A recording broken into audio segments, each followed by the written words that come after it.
Um, Hi, welcome. My name is Amanda. If you are new to my channel, welcome. Today I will be reading Chapter 6 of the Edgar Cayce Guide to Self-Healing. Um, as I said in my previous video, because you can see I'm still wearing the same sweatshirt, I'm filming at 1 in the morning, and baby girl did wake up, and she is currently with Papa. And so I'm going to try to get one more chapter in before I head back to sleep with her, because I know she wants to go back to sleep with me. Okay, so let's just jump right into it. Chapter 6, The Human Mind. Oh, this book is janky. I keep forgetting to mention that if you're new here. Uh, so it starts with chapter 2. Alrighty, chapter 6, The Human Mind and Self-Healing. In this chapter, we are going to touch the most important aspect of Cayce's theories on self-healing, and that is the role of the mind. What is mind and how is it used to bring about the state of balance we call health? Most people are familiar with the various mind sciences that claim to teach healing of one form or another. We know the role of positive thinking as an agent of euphoria, real or imagined. We all realize that psychosomatic illness is on the increase, and that a sound mind in a healthy body is more than an aphorism. I personally have never seen that word, aphorism. I think it's aphorism. We have been told repeatedly that the mind influences the well-being of the body, and we accept that is true. After all, most of us are aware that at any given time in America, there are supposedly more hospital beds occupied by mental patients than for all the rest of the diseases combined. While only about 2% of hospital admissions are for psychiatric disorders, about one half of the hospital beds in the country are occupied by mentally ill patients. In addition, 1.5 million adults and children visit outpatient clinics and private physicians for psychiatric diagnosis and treatment each year. John Hanlon, Principles of Public Health Administration, St. Louis C.V. Mosby Company, 1964, page 626. When someone asked Cayce to what extent do positive or negative thoughts affect physical health, Cayce replied, "If you desire a robust, strong, healthy body, then think health and you will bring health.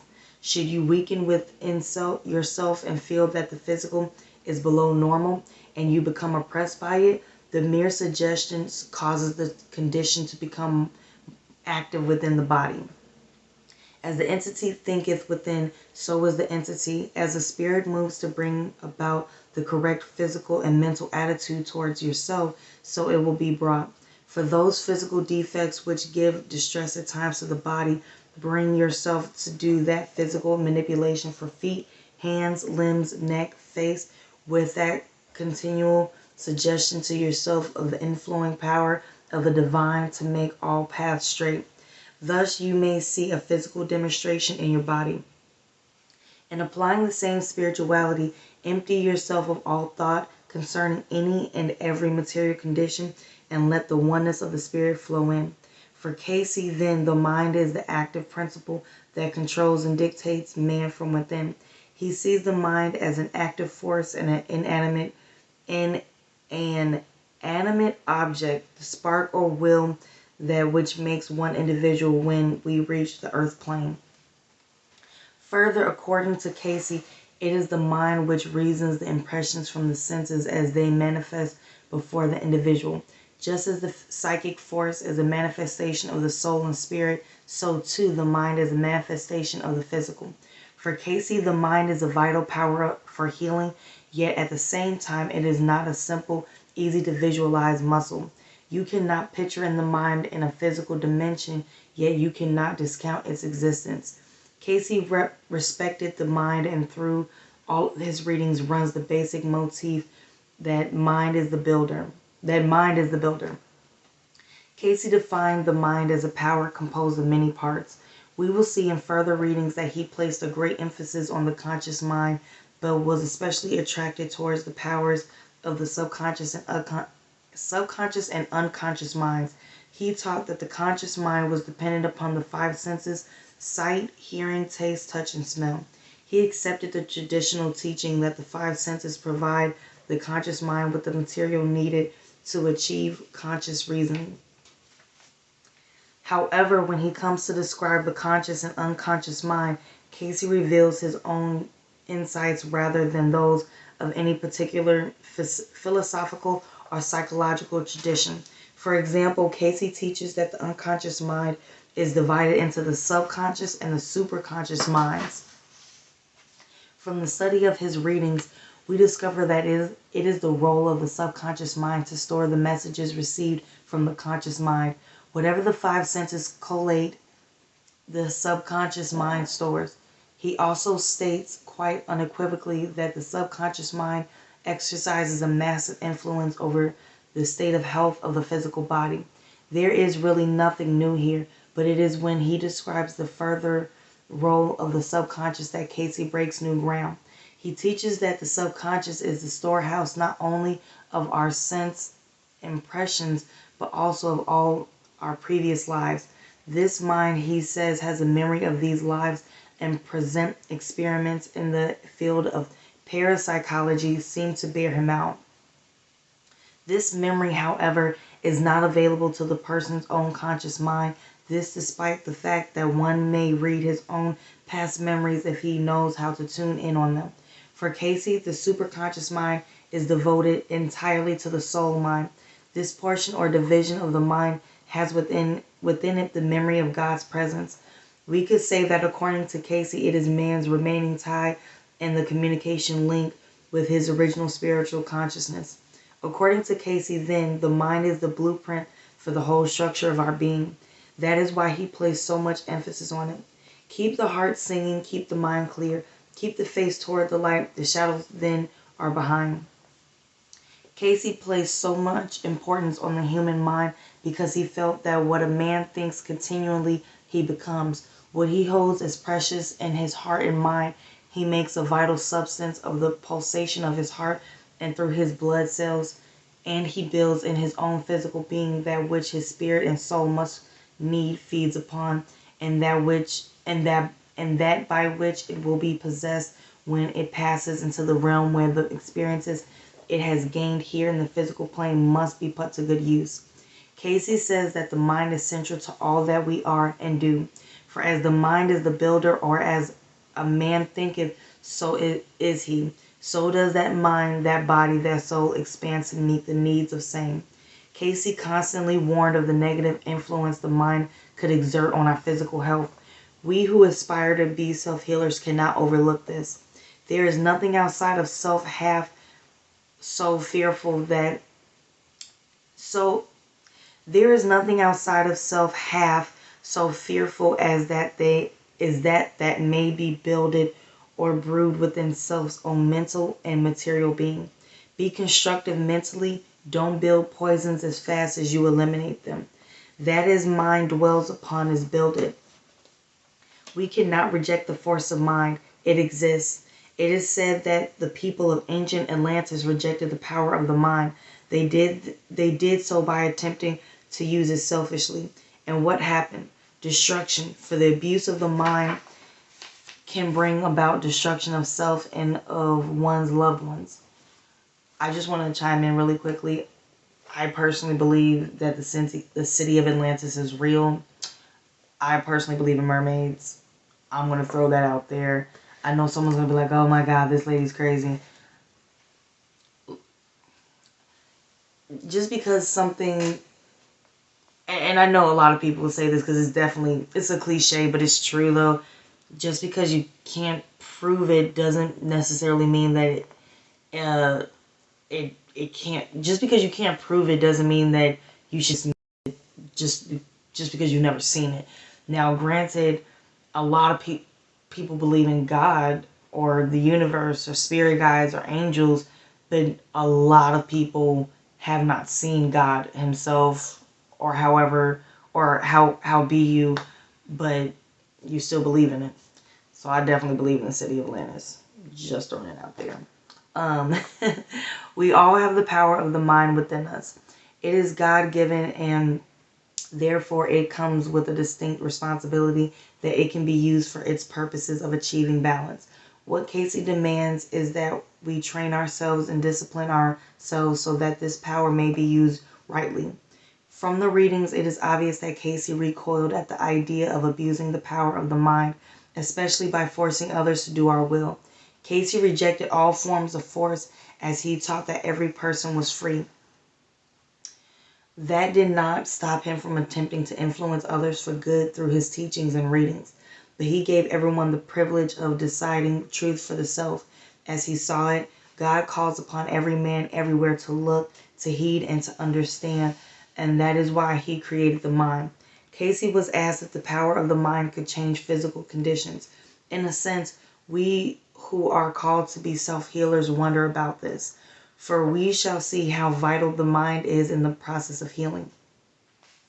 For as should be gained by all, desire brought the earth and the heavens into being from the all-wise Creator.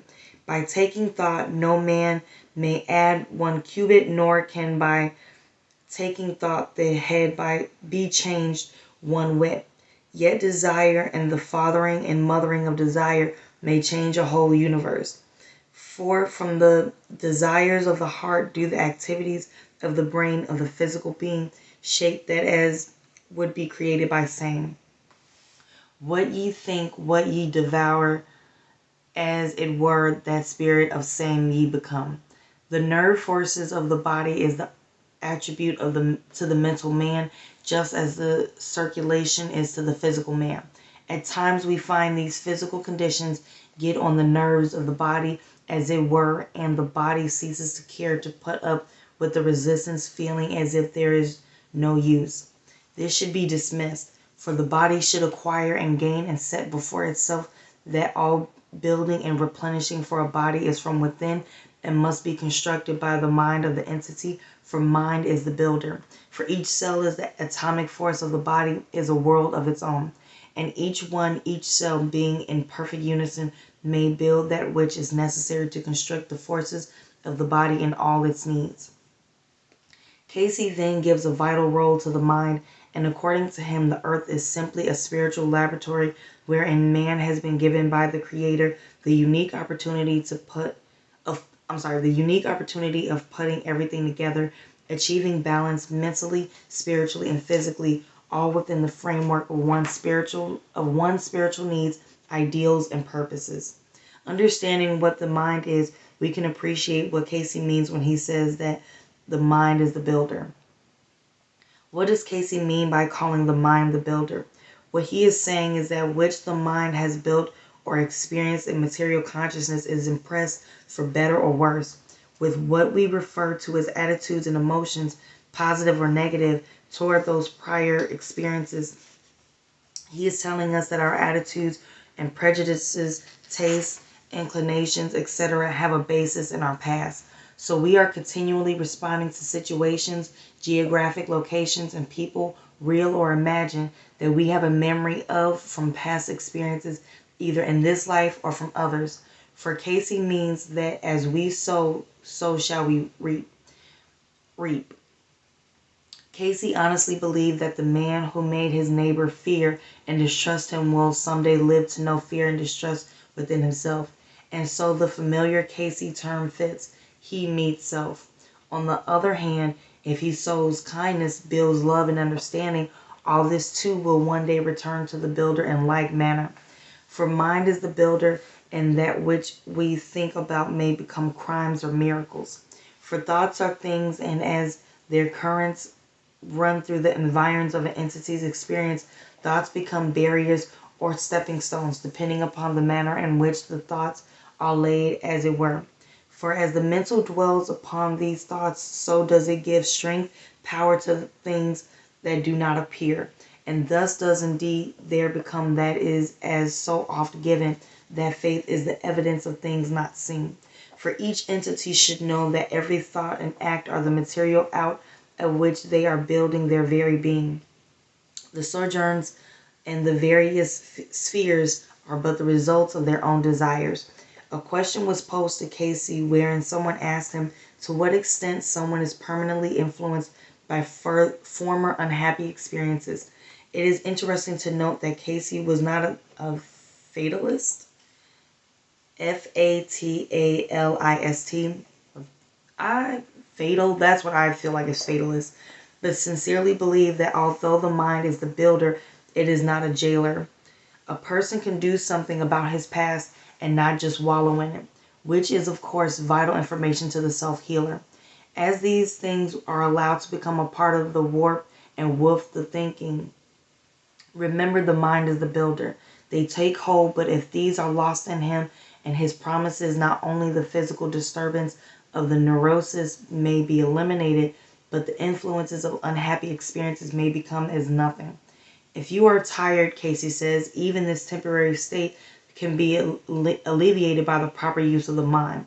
Change the way of thinking and eliminate the poisons. In fact, the path to mental health and the best safeguard of the mind, according to Cayce, is service, precisely what self-healing achieves. Keep the eye single to a service for spiritual understanding and a mental aberration, aberration, aberration, or a mental disturbance, a disturbance may not touch thee. In a later chapter, we shall discuss the specifics of the mind's influence on our health and how the attitudes and emotions we harbor influence us. We get an idea of how valid Cayce's teachings is when we hear our physician tell us that our thoughts and emotions have a different effect on our glandular secretions and the actual tissue changes in our bodies. If our thoughts are ceaselessly shaping and molding the actual physical content of our bodies, do we find it hard to believe what Cayce tells us, viz, that every time I say viz, it literally is just VIZ, period. And I feel like that's clearly, wow, I forgot what it's called. Abbreviation. Abbreviation for something, but it just says viz, that a less physical, less tangible kind of matter can be created by thought. Cayce taught that all building, developing, growth must come from the internal being and engineered by the mind. For each cell in the atomic force of the body is as a world of its own, and each cell being in perfect unison will build what is necessary to reconstruct the physical and spiritual forces of the body. That is what healing is all about. Spirit then is in all matter and it is electrical in function regardless of what physical form it assumes. It is the subject of the divine will, and through the mind it is subject to man's will. Cayce believed that man has through his mind the power to truly be Lord of all creation, and what is more, he is the only survivor of this creation. God does not want man to perish. He does not will the loss of any soul. But because man is sometimes rebellious and selfish, he says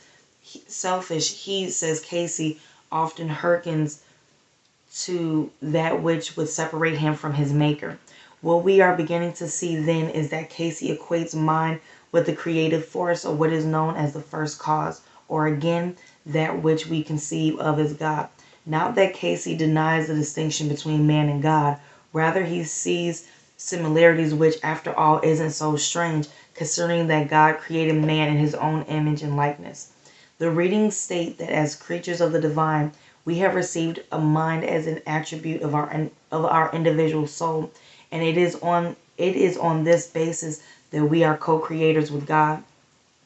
However, being a co-creator with God has its responsibilities. For as Cayce taught, we have a birthright of the soul, free will, which allows us to err or stray from the path of divine law or universal law.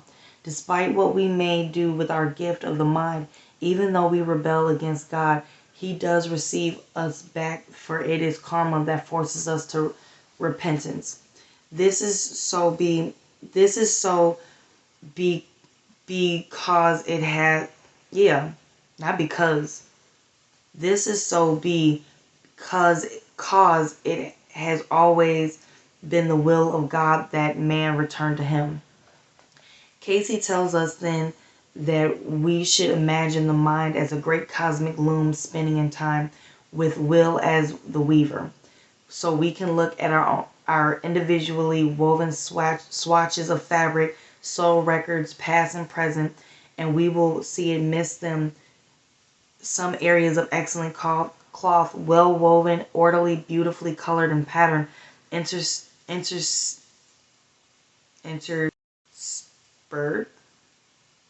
interspeared. What?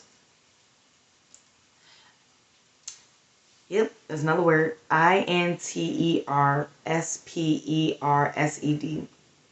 Interspersed. Interspersed. Yep, I butchered the word. It's okay. With bland spots or blotches, snags, tears, missing threads, and erratic and even chaotic designs. It must have occurred to you at this point to wonder where the mind is located. Cayce did not believe the mind was obviously in any one single part of the body. We can gather this from his description of the mind as its effects on the total person. We must now disperse what we formerly thought of as mind being located in the brain and think of it rather as an electrical impulse being sent from the brain to each and every cell of the body. It is now possible to understand the statement that each as an entity is a miniature copy of the universe, possessing a physical body, a mental body, and a spiritual body. Cayce feels that what one thinks, what he puts his mind to work upon, to live with, to feed upon, to abide with, that his soul body becomes. If he dwells on moral, ethical, spiritual things, he will become spiritual minded, thereby narrowing the chasm between him and his future life. There are no real shortcuts to developing one's mind. There really is not even a short, easy prayer that one can say. All Cayce wants is that a person simply appreciate the mind, its power, and its source. Healing is a channeling of energy, and that energy is the fruit of the mind, well used and disciplined. All creativity arises from a proper utilization of the mind. Unless you purposefully seek to be a channel of service to your fellow man, what kind of a channel will you be? Perhaps a ditch, a trough, or a rut, but these are not creative things. All matter moved and changed, assuming its design, says Cayce, according to its own vibration and maintaining its activity by the law of attraction and repulsion, the positive and the negative. Everything that came into being was an aspect of mind, the spirit of the creator. What the mind does and how it operates and even its origin are all the results of calculated design. We find that there are no chance coincidence. I've never seen it spelled like this. Coincidence. Coincidence. Each and every individual follows out that line of development of the entity in the present earth plane which has received from the preceding conditions. Each grain of thought or condition is a consequence of other conditions created by the self. To the self-healer, the thoughts and teachings of Cayce on the mind spell but one direction, that of responsibility. We have received a great gift, one that makes us co-creators with God, and a gift that will enable us to restore the life and well-being of those we love, not to mention our own being. If thoughts or deeds, our constructive and positive thinking will aid in building or establishing that which will bring peace, harmony, joy, love, and the other fruits of the Spirit. So when we accept the insights into mind that are truly those of Cayce, we sense that mind is the builder and all that implies. We realize totally that thought precedes action and that the sum total of our life on this planet can be computed by thought forms and imaged within the mind. How important then for us to keep proper check on the gateways of the mind, the five senses. For what we really want is that whatever is fed from these sources into the mind is consonant with our ideals and our goals as a healer and channel of the divine energy. The healer must ask himself what kind of patterns emanate from his mind. What is he creating? What kind of world at the thought level is he building? Is he working on patterns of decency and love, or mutual respect of compassion for the weak, or rather is the future healer using his mind to emanate patterns of hate and fear, of prejudice and jealousy? These are the germs that eat away at our physical well-being.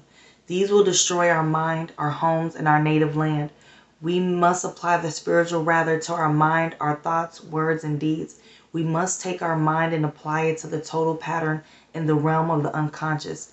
In this way, we clean out the poisons and so escape the hurricanes of negativity and destruction. It is a fact that a life experience is a manifestation of the divinity, and the mind of an entity is the builder. Then the entity that is used, the total self, sets itself to do or to accomplish that which is of a creative influence or force. It comes under the interpretation of the law between karma and grace. We have to be careful how we treat the mind. For mind force varies with individuals, yet it has a common need of care. Cayce teaches that what a soul fed upon, dwelt upon, became its means of development or retardation. For good and evil were expressed according to motives and the use of motives. History is replete with examples of civilizations and cultures that savored on the or on the other hand abused their gift of mind force. What we do with our mind does affect others, and therein lies a grave responsibility. Depending upon the development of the person to whom the thought may be directed, the thoughts of one person affect another either mentally or physically. The possibilities of developing thought transference are first being shown. Evolution, you see. The individuals of this plane are developing and will develop this as the senses are developed. Both minds must be in the same attunement of vibration and separated from the physical consciousness, for these are the things of the spiritual consciousness. Only through an attunement may a message from a departed one be received. We use our mind to reach others through our language, our culture, our writings, and as self-healers we will make an impact on our society and those we love. So it is important to understand that we connect with those we try to help through a proper use of our mind and our thoughts.